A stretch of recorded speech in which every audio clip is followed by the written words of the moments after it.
हम सब की ज़िंदगी कहानियाँ जैसे नहीं होती, मगर हर इंसान की ज़िंदगी कभी ना कभी किसी भी तरह अपने आप में एक कहानी ज़रूर बन जाती है। कुछ पलों की तरह ये किसी नदी बनकर बहते हुए वक्त के समंदर में खो जाती हैं। यूँ तो हम कभी नहीं भूलते कि इस सफ़र में हमने कितने किनारों का सहारा लिया है। वो पल, वो सफ़र, वो यादें मरते दम तक हमारे साथ रहते हैं। कब तक उसकी याद में बैठा रहूंगा यार।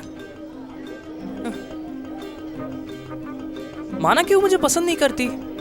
बिग डील, ऐसे मेरी जिंदगी में ब्रेक लग गया हो। मैं खुश रहना चाहता हूं यार। You know what Shakespeare said about life? Google कर लेना जाके। थोड़ा सा मसाला, a bit of innovation, यही तो चाहिए होता है लाइफ में। And it's gonna be tasteful.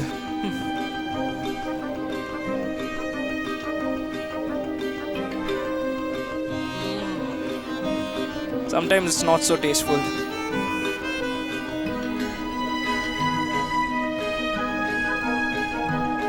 अपने लिए दूसरा ले आ। ये सब चीजों के बारे में ना ज्यादा सोचना नहीं चाहिए। ये सोच के इसका हालत कुछ ऐसा ही हो गया। नाम रूबेन सैमुअल। इसको हर किसी लड़की से प्यार हो जाती है। लेकिन आजकल की लड़कियां बहुत होशियार होती हैं।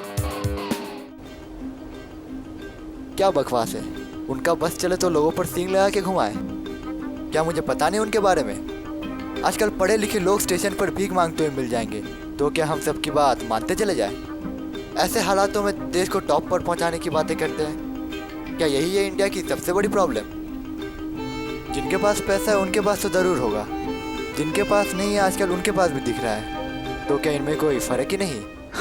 कुछ समझ में नहीं आया ना, ये क्या बोल रहा है। कभी कभी इसको खुद पता नहीं होता, इसका कोई नहीं सुनता। कुत्ते भी। नाम अश्विन तिवारी। अभी वो सेलफोन कंपनीज के बारे में बात कर रहा था। उसका प्रॉब्लम क्या है? मेरे पास और कोई काम नहीं है क्या? दीप्ति, मुझे वो नहीं आता, ये नहीं आता। क्या मैं इसके नौकरान हूँ क्या? मेरे हिसाब से लड़कियों में लड़कों से 100 गुना ज्यादा मेजॉरिटी है। अब देखो मेरे पड़ोस में लड़की छोटी ही उम्र में बात करना शुरू कर दी, पर लड़का अभी भी पागलों जैसा यहाँ वहाँ घूम रहा है। और यहाँ पे भी दीप्ति, रोहित तुम्हारा लाइब्रेरी में वेट कर रहा है। सारे लड़के ऐसे क्यों होते हैं? Why should boys have all the fun? Deepti Sharma. लड़की अच्छी है, बस थोड़ी सी ईगो, थोड़ी पोसेसिवनेस, पढ़ाई में अव्वल नंबर। लेकिन इसकी बातों में हम कभी ध्यान नहीं देते। मैं क्यों सुनूं? तुम कौन हो मुझे बोलने वाले? मैं ज्यादा बोलती नहीं, तो इसका मतलब ये नहीं तुम जो बोलो मैं वही करूं। एडवाइस देने आए हैं। कहते लाइफ की चेंजेस में एडजस्ट करो। क्यों करूं? मेरी लाइफ में अपने तरीके से जीऊंगी। I am not a psycho, I am a perfectionist. मुझे लाइफ में क्या अब मैं चाय पीऊँ या कॉफी, इसका डिसीजन भी कोई और लेगा। इसके बारे में मैं क्या बोलूं? एना मैथ्यूस, ये तो कुछ ना कुछ बोलती ही रहती है, कभी गुस्से में, कभी हंसी, लेकिन कब खुदा जाने। और मैं आज ऐसा क्यों है, ये बताने से पहले हमें कुछ दिन पीछे जाना होगा। मैं वो आदमी नहीं हूं जो तुम लोग सोच रहे हैं। मैं तुम्हारा सोच से बाहर हूं। कुछ दिन पहले मेरी जिंदगी भी कुछ ऐसा ही था। फिर भी मैं अपने बारे में कुछ कहना चाहता हूँ। मैं Aftab Hasan, born and brought up in Bangalore. मेरे साथ भी वही हुआ जो 3 इडियट्स का फरहान कुरैशी के साथ हुआ था। घर का तीसरा और सबसे छोटा। पैदा होते ही मुझे इंजीनियरिंग नाम का उम्र कैद की सजा दी गई। मुझे बनना था राइटर, लेकिन लिखना पड़ा AEEE। अब्बा बोले ये आर्ट्स और साइंस मार्केट में फल सब्जी या फिर मंदिर के सामने नारियल बेचने वाले पढ़ते हैं, क्योंकि BA हिंदी करने के बाद उनको सब्जी बेचना पड़ा। लक ने भी मेरे साथ धोखा दिया। AEEE क्लियर, मैं गया इंजीनियरिंग कॉलेज। लेकिन धीरे धीरे मुझे लगा life is not that bad. Anna, Ashwin, Deepti, Sam, my best friends. उन दिनों हम हवा में उड़ रहे थे किसी पत्ते की तरह। No directions, no responsibilities. मेरी ज़िंदगी में पहली बार मुझे लगा कि जीना इसी का नाम है। ये मेरा कॉलेज।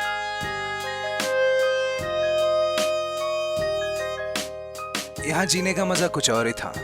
मैं उड़ने लगा पिंजरे से आज़ाद हुए पंछी की तरह, खुले आसमान में हवा के झोंके बनकर। लेकिन मैं कुछ ज़्यादा ही उठ रहा था। इसका एहसास होने में मुझे 3.5 साल और 15 बैकलॉग्स का ज़रूरत पड़ा। ना दुनिया की परवाह थी, ना फ्यूचर का फिक्र। तब तो हर कोई अपने अपने काम में बिजी हो गया था। Exams, placements. प्लेसमेंट्स का क्या हुआ? हाँ, उन दोनों का तो हो गया है। और आफ्ताब? वो तो बैठा ही नहीं। उसके घर से 3 बार कॉल आ चुका है, मैं क्या बोलूँ? अब हम तो कुछ नहीं कर सकते ना, उसे खुद को डिसाइड करना पड़ेगा। बट हमें कुछ तो करना पड़ेगा। ठीक है, सैम और अश्विन से बात करके देखते हैं और कुछ डिसाइड करते हैं। ओके।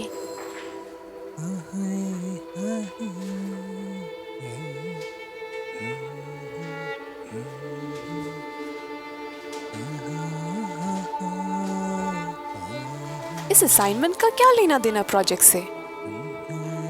असाइनमेंट? कौन सा असाइनमेंट? अच्छा, तुम लोग लास्ट सेमेस्टर के असाइनमेंट के बारे में बोल रहे थे क्या? हम अपने इस महान सर से पूछते हैं जो अपने काम में बहुत बिजी है। हेलो सर, आपसे पूछ रहे हैं ओ यस। इस असाइनमेंट का क्या लेना देना प्रोजेक्ट से? असाइनमेंट? बहुत हो गया, आज तुम्हें बताना ही होगा तुम्हारा फ्यूचर प्लान क्या है। तुम्हें क्या लगता है तुम अपने ये स्क्रिप्ट लेके हर एक डायरेक्टर के घर जाके खटखटाएंगे और वो तुम्हें मूवी ऑफर करेंगे? उसकी प्रॉब्लम क्या है? नहीं, मुझे समझ में नहीं आ रहा है। तुम्हें क्या लगता है तुम कोई शॉपकीपर इंजीनियरिंग क्विट करके शॉपकीपर का काम करोगे या कोई डेली वेजेस का काम करोगे? अबे इसकी मुंह बंद कर। दीप्ति रहने दे। मुझे पता है मैं क्या बोल रही हूँ। कभी तुमने खुद को देखा है आईने में? दाढ़ी बढ़ा के घूमते हो, कोई तुम्हें इंजीनियर कहलाएगा? मैं जैसे भी हूँ, तुमको क्या? तुम उसको देखो, वो तुम्हारी दोस्ती है ना।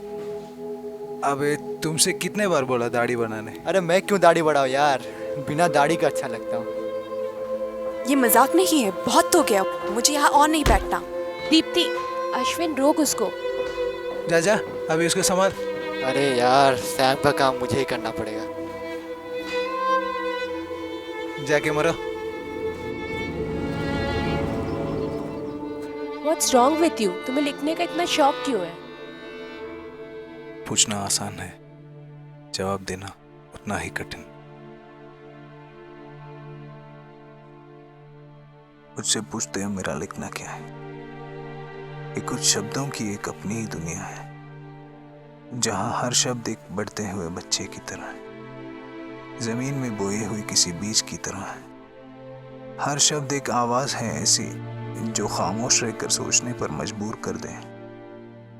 भगवान सांस देता है, माँ जन्म देती है, ये शब्द जिंदगी देते हैं। हर शब्द एक नशा है जो दुनिया बुला देता है, जिसे तुम अपने रगों में दौड़ता हुआ महसूस कर सकते हैं। हर शब्द जैसे मन की आज़ादी। तुम अगर इन्हें छोड़ना भी चाहो, ये शब्द तुम्हें नहीं छोड़ते। और मुझसे पूछते हो मेरा लिखना क्या है? ये कुछ शब्दों की एक अपनी ही दुनिया है। तुम एकदम पागल हो। हाँ, मैं पागल हूँ। अगर पागल उसे कहते हैं जो अपनी मर्जी से जीना चाहता है, मरने से पहले सांस लेने का एहसास लेना चाहता है, खुद की राह बना के मंजिल की ओर बढ़ना चाहता है। मैं खुद को ढूंढ रहा हूँ और जिंदगी नाम का किताब पढ़ रहा हूँ। तू सीरियसली पढ़ रहा है?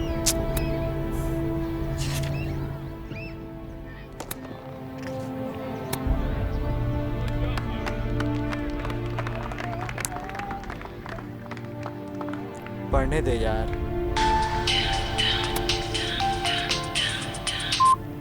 Hello? Okay, seriously you want us to do that? Okay.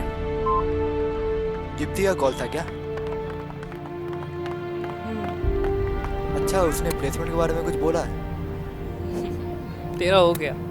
Thank God यार, आपने मेरे डैड को रिश्तेदारों और पड़ोसियों के तानों से बचा लिया। लगता है बहुत बड़ा खौफ था उनका तुझ पे। यू डोंट नो यार, बहुत बुरा टाइम था वो। एनीवेज, दीप्ति ने कॉल किया था आफ्ताब के बारे में बोलने। अच्छा, वो तो प्लेसमेंट में भी नहीं बैठा था। दीप्ति कह रही थी कि कुछ समय के लिए उसे अवॉइड करना चाहिए, कुछ स्पेस देना चाहिए। सही बोला यार, प्रॉब्लम में बेचारा। Let's see. अकेलापन, क्या करूं, कहाँ जाऊं, ना कोई आता ना पता। तन्हाई की इस झील में मुझे तैरना नहीं आता। बिना किसी सहारे के यहाँ से जिंदा बचना मेरे लिए मुमकिन नहीं था।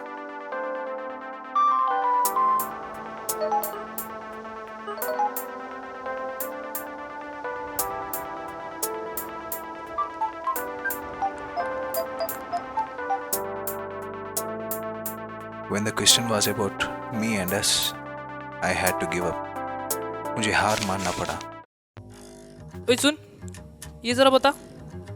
देख, UP इक्वल टू अच्छा। Del U equal to minus C ln of 1 minus psi equal to minus C ln of m naught by m naught minus n। Minus C ln M R is equal to C ln 1 by M R. ये तो मुझे भी पता है यार, लेकिन इसको समझा तो जरा। अरे यार, बुक पे जो लिखा है वही ना समझाऊंगा, मैं और क्या समझाऊंगा? क्या मैं बाहर से समझाऊंगा? तू किसी काम का नहीं है।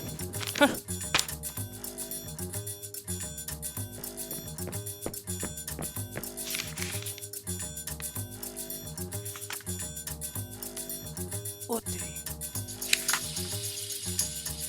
ओए, बात करना। अरे यार, मैं क्या बोलूं, तू बोलना यार। ओके, तो अब फाइनली आ ही गए। भाई एग्जाम है, आना तो था ही, पढ़ना था। पेन दे पेन। इसे पेन कहते हैं।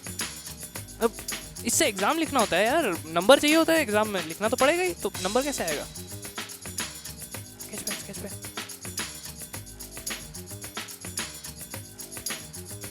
स्केच पेन वेरी इंपॉर्टेंट यार फॉर स्केचिंग। हाँ यार, एग्जाम में स्केचिंग के नंबर मिलते हैं यार। प्लीज यार, पढ़ाई करो। पढ़ लो यार, बहुत ज़रूरी है। अरे सुन ना, ये बोलता है ये है, ये है।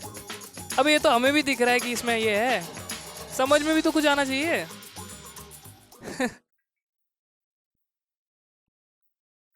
जिंदगी का ये सफर हमें बहुत कुछ सिखाते हैं।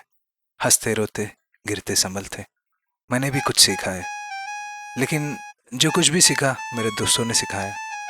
If life doesn't turn out the way you want, turn the way life wants you to be. ना कोई शिकायत, ना किसी पे गुस्सा। जीने का तो 100 तरीके होते हैं। जब नजर है मंजिल पर, इरादा है पक्का और हौसला है बुलंद, हर कोई रास्ता तुम्हें मंजिल की तरफ ले जाएगा। अगर मैं यहाँ ना आता, मेरे दोस्त मेरे साथ ना होता। आज मेरा आखिरी बैकलॉग पेपर था, पास हो जाऊंगा शायद, लेकिन मेरा पैशन, मेरा लिखना स्टिल ऑन। एक नशा है जो मेरा रगों में दौड़ता है। इसका अंत होगा जब मेरा दिल का तड़पना बंद होगा।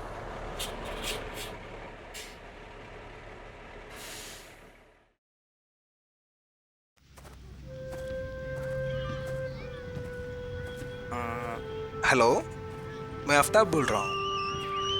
मेरे पास एक स्क्रिप्ट है, क्या हम एक शॉर्ट फिल्म बना सकते हैं? हाँ, ये कहानी है एक लड़का, उसके 4 दोस्त, पैशन, फैमिली, कुछ 10-15 मिनट का एक फिल्म बनेगा। डिस्कस कर सकते हैं। कब तक फ्री होगा?